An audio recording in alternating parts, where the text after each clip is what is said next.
This is Common Sense Generation. Common Sense Generation.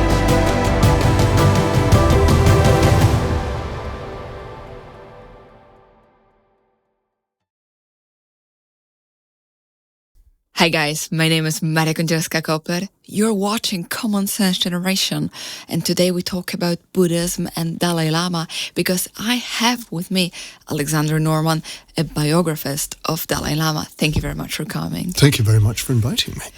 You've been working with Dalai Lama for 30 years, am I correct? I first met the Dalai Lama in March 1987, and subsequent to that, I saw him, at least once a year and often several times a year between 1987 and perhaps 2007. So for 20 years, I worked closely with him. And more recently, I think the last time I saw him was in 2019. Then COVID happened.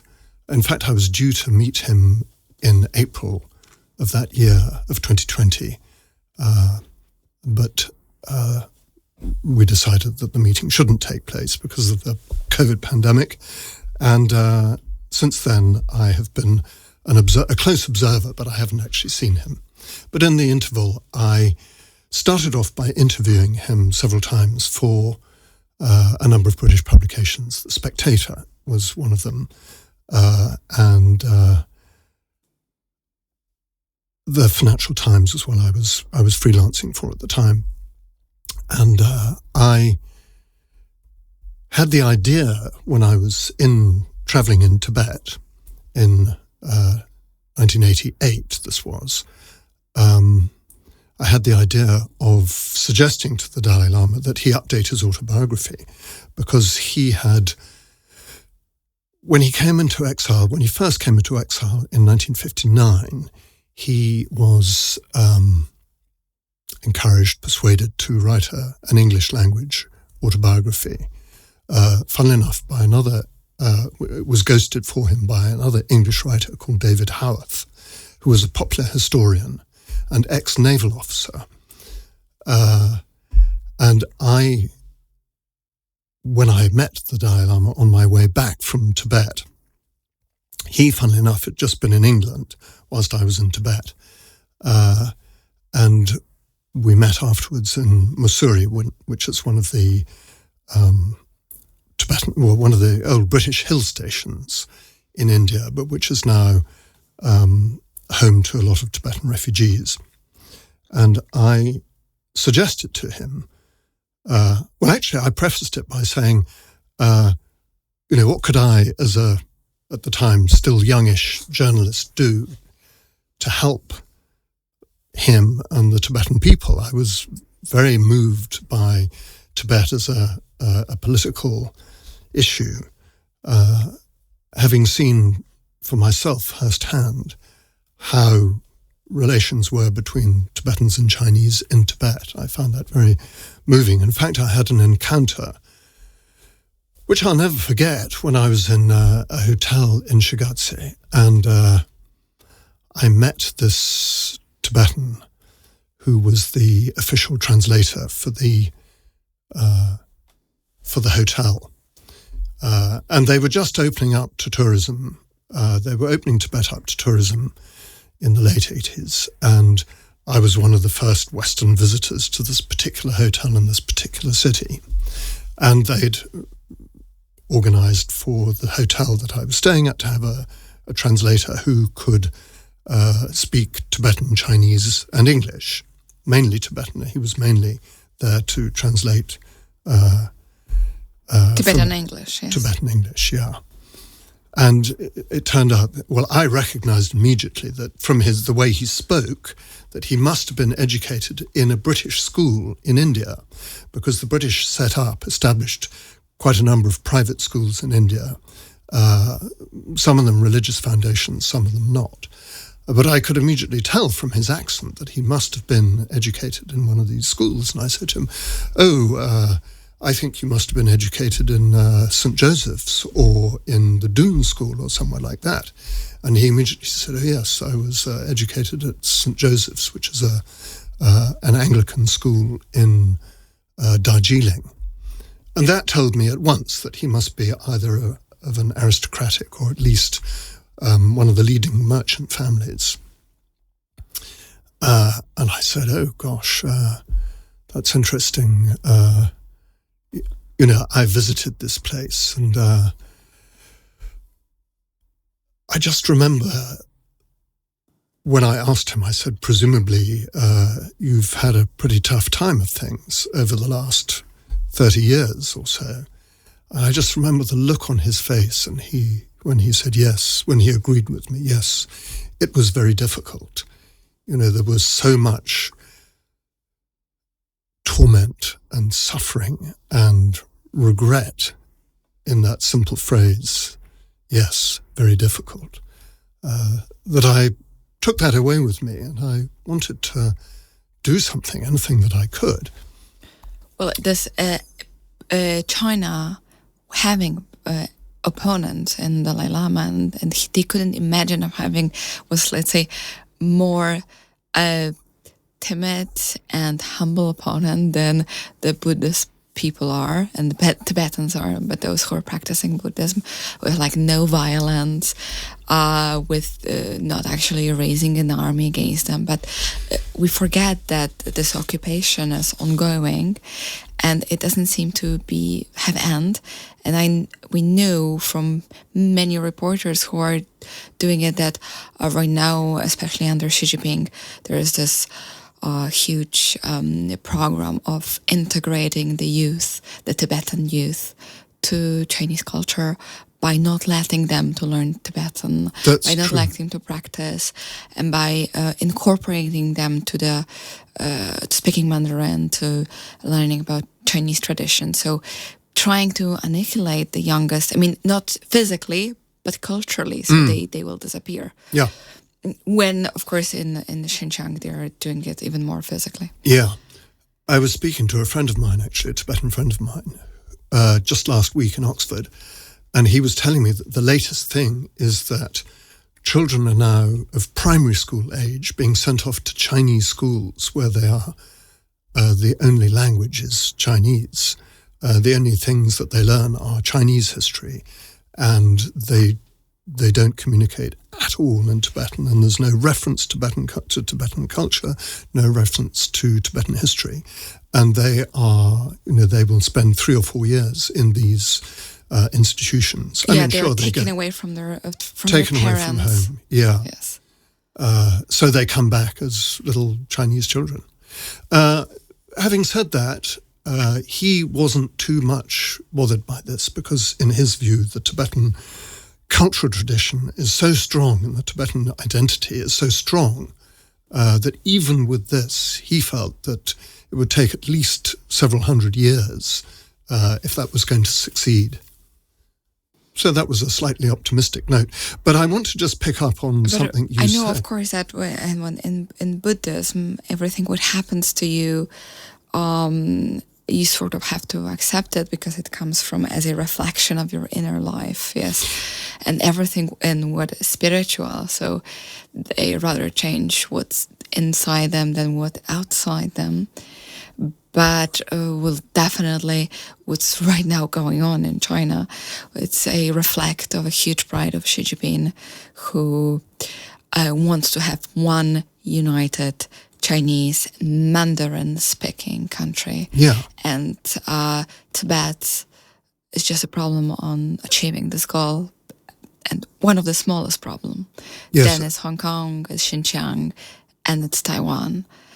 And those are just checkpoints on his list. I think you're right. Yes, I think you're right. Coming back to Dalai Lama and your meeting there, and which was, I think, the turning point in your life somehow. Yes, in a way it was. Yeah, of course. Following this meeting with the translator in Shigatse, I had this subsequent meeting with the Dalai Lama in Mussoorie, And I said, what can I do? And he said to me, well, what about you? What do you think? What could you do? And I said, well, if I may, Your Holiness, I've got a suggestion. I said, I think you should update your autobiography, which came out in 1962. This was now late, this is 1988. And he said, oh, really? Do you think that's such a good idea? And I said, yeah, I think you'd get a wide audience, a wide readership. You would get readers in, throughout Europe, for example, and in America and the UK and so on. And he said, oh, well, I don't really have time, I don't think, but thank you for the suggestion. And I was sort of tempted to say, me, I'll do it for you. But I'm pleased to say that I managed to restrain myself. And as I was walking away from the meeting with his secretary, I did say to the secretary, Tenzigechi, I said, well, if there's anything I can do to help, please let me know. But I left it at that. And it was only some months later that I had a meeting in London with the then deputy editor of The Spectator, and The Spectator was taking an interest in the Tibet issue, which at the time, remember this is late 1980s, it's just before he won the Nobel Peace Prize. Tibet was back in the news because there had been a number of riots, there had been a number of disturbances in Lhasa against Chinese occupation, against Chinese rule. And there was also still a huge hope in the Western world that the Chinese are going to westernize, adopt democracy. And most of the leaders of the West actually believed Fukuyama, that, the world is going to change in the direction of democracy. I think that's right. Right now it's opposite, and they, at least in Washington, they rather believe Graham Allison and the clash of empires. Yeah. And see that China is going back to being the empire, and this is their huge goal. And even right now, as we're speaking, the Chinese Prime Minister is in Moscow, or was in Moscow yesterday. Mm-hmm. And 2 days ago, Modi, the Prime Minister of India, was in Poland, in Warsaw. And they too seem to be on the opposite right now. And a lot of, let's say, sinologists or geopoliticians are all the time saying there's something melting in the pot, and we don't know when it's going to burst. But this tension is in the air. Yes, I think that's true. I mean, certainly what we're seeing in China and in India is if you like, a radicalization, where the word radical is used in its sense of getting back to the roots. It is, both cultures are rediscovering their heritage, if you like, and the sort of grounds a new their nationalism. Sense of pride of yes, but it's pride in the nation and in the culture. So again, it's that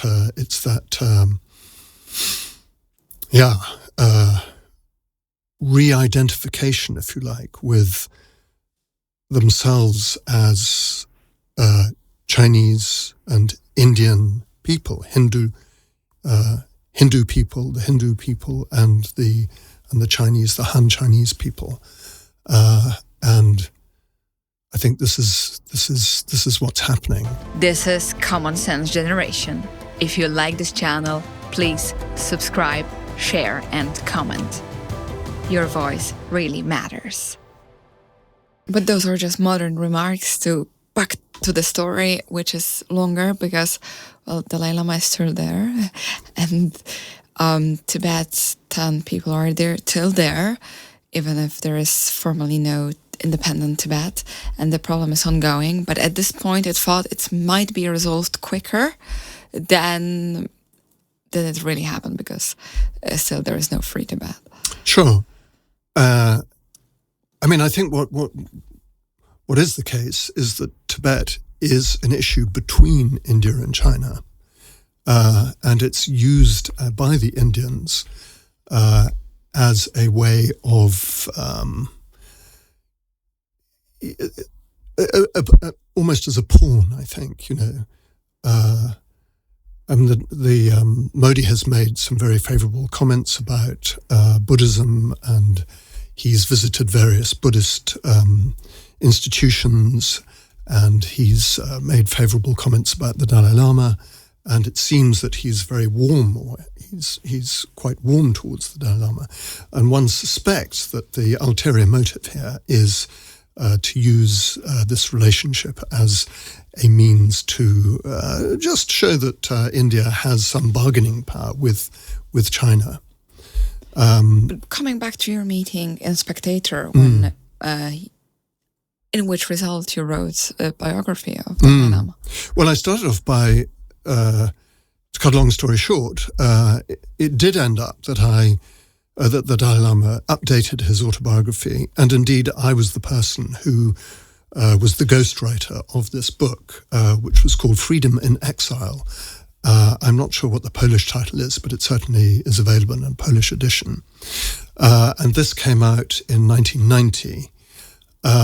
So I had the immense privilege and extraordinary, privilege and, honor, privilege, but also interest of working with the Dalai Lama very closely on this project for, many months. I was able to sit as we're sitting and ask him every question that I could possibly imagine. And so what is your impression of Dalai Lama? What have you learned? What sort of person is he? Yeah, what sort of a person is he? He's highly intelligent. He's very, very rooted in his tradition. He's playful. He's fun. He's funny. He's humble. Would you like some tea? Can I pour the milk? Let me draw the curtain for you. I think the sun is getting in your eyes. This kind of thing. I once came across him in a hotel room in Delhi, moving chairs around. Himself. In a way that he didn't need to pick up. He didn't need to do anything. But he's very much he's thoughtful of other people. Is what I'm trying to say. What else is he? Yes, he's tough. That's one thing I will say. He's very tough. And when he adopts a position, he's thought it through, then he'll stick to it. If he's convinced that he's got the right position, then there's no argument. I had one very amusing and interesting conversation with him about, I was talking to him about the Western philosophical tradition. I said, well, Your Holiness, you could characterize Western philosophy as resting on two pillars. I said, on the one hand, we've got Heraclitus, the Heraclitean tradition, where everything is changing all the time. You never step into the same river twice. And he was saying, oh yes, that's exactly right. Absolutely, yes, full agreement. And then I said, and then we've got Parmenides, who says that nothing ever changes and that it's only ever now. And he was shaking his head and saying, no, this is completely mistaken, And he wasn't willing to, it was just a priori not correct. And that was the end of the matter, And then we have Plato who synthesizes the two. Exactly, yes, who synthesizes but the two. Not of any interest, no. It's Heraclitus all the way. I once characterized Buddhism as Heraclitus on speed. Or on a derrick. But interesting, yes, because everything changes in it all the time. Everything is in flux all the time. There is only change. Yes, and there is only spirit as well. Yeah, well, this is an interesting one. I mean, the way I think about it is, if you want to, if you like, oppose the Western and Eastern traditions, or if you want to say it, the Christian, or even the Christian and Buddhist traditions, but you could widen it to say the Christian and Dharmic traditions. In Christianity, you have this idea that the world is a place where I might happen to find myself. Whereas in Buddhism, the world is not a place, it's a state of mind, it's a state of being, perhaps. So there's no separation between self and world, if you like. So I think that I don't want to say betrays, but that sort of indicates its monistic hinterland, if you want. The West, for the last 2,000 years, has pursued a dualistic perspective. Yes, yeah. Here is this. The world, comes into being with the Big Bang. I'm not the world. The world is out there. We work on the world. We pursue goals within the world. But on the other hand, even in Christianity, as a core metaphysics, everything is God.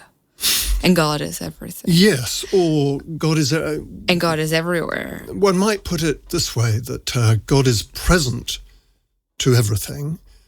God pervades the world. God is... the world is, in a sense, contained within God. But nevertheless, there is this separation. Ultimately, there is, I'm not the world, and the world is not me. Whereas in the Dharmic traditions, the world, what we perceive, doesn't exist outside of me, and ultimately is an illusion. And in fact, the thing that I take to be what I take to be myself is also an illusion. There is only illusion, if you like. Yes, there's only illusion. And the task of the individual is to recognize the fact that, first of all, that the world is an illusion, and then that the apprehension or the apprehender of this illusion is also itself an illusion. Yes, and everything happens inside, and everything happens as in fact as a battle of the soul. Yes, or again, maybe even not a battle, because you're not battling against, because there is no physical opponent. Well, and the other thought is, don't forget there is no soul in Buddhism. There is no soul, there is no self. There is consciousness, there are individual streams of consciousness, but there is no self attaching to this. And there is no... You just happen to melt into Maya, and that's basically your goal. Well, I would say that what you're striving to do is you're striving to overcome this attachment, first of all, to the world, and then to the self. So the idea is a kind of a letting go, if you want. I mean, it's very easy we don't want to caricature Buddhism, of course. Buddhism. It's an extremely profound and exceptionally subtle and rigorously thought out position, if you like. But nevertheless, we can say that it boils down to certain philosophical tenets. I think we put a point here, and we will start our second interview with what is, in your opinion, wrong about Buddhism. Okay. But Alexander Norman, the biographer of Dalai Lama, was our guest on Common Sense Generation. I think it's extremely interesting that we have also this insight into different cultures. I hope you enjoyed it. Stay for another episode with us. Thank you for watching our show, and I also thank Polish National Foundation for making this video podcast possible. This is Common Sense Generation. Common Sense Generation.